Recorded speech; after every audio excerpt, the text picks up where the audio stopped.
ಆದ್ರೆ ಇವನ್ನ ನೀವು ಅಷ್ಟು ಈಸಿಯಾಗಿ ತಗೊಳಕ್ ಹೋಗ್ಬೇಡಿ. ಇಲ್ಲಿ ಜಾಲಿಯಾಗಿರ್ಬೋದು, ಆದ್ರೆ ರಣರಂಗದಲ್ಲ. ಇವನು ಯಾರಿಗೂ ಹೆದರಲ್ಲ. ಹುಲಿ ಕಾರ್ಯಾಚರಣೆ ಕೆಲವು ಆನೆಗಳು ಮಾತ್ರ ಮಾಡೋಕ್ಕಾಗೋದು. ಆ ಹುಲಿ ಕಾರ್ಯಾಚರಣೆ ಮಾಡೋ ಕೆಲವೇ ಆನೆಗಳಲ್ಲಿ ಇವನು ಒಬ್ಬ. ಇದುವರೆಗೆ ಇವನು 15 ಹುಲಿ 80 ಯಶಸ್ವಿ ಕಾಡಾನೆ ಕಾರ್ಯಾಚರಣೆ ಮಾಡಿದ್ದಾನೆ.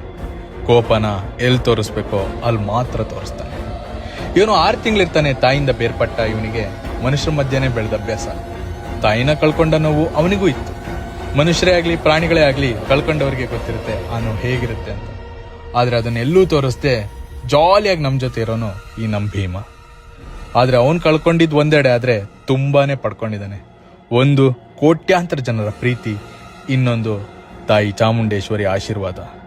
ಎಲ್ರೂ ಹೇಳ್ಬೋದು ಈಗ ಭವಿಷ್ಯದ ಭರವಸೆಯ ಅಂಬಾರಿ ಆನೆ ಈ ನಮ್ಮ ಭೀಮ ಅಂತ. ಆದ್ರೆ ತಿನ್ನೋ ಐಟಮ್ ಏನಾರು ನೀವು ಇಟ್ಕೊಂಡಿದ್ರಿ ಅನ್ಕೊಳ್ಳಿ, ಅಣ್ಣ ಎಲ್ಲಿದ್ರು ನಿಮ್ಮ ಹತ್ರನೇ ಬಂದ್ ಸೊಂಡ್ಲು ಚಾಸ್ತಾನೆ.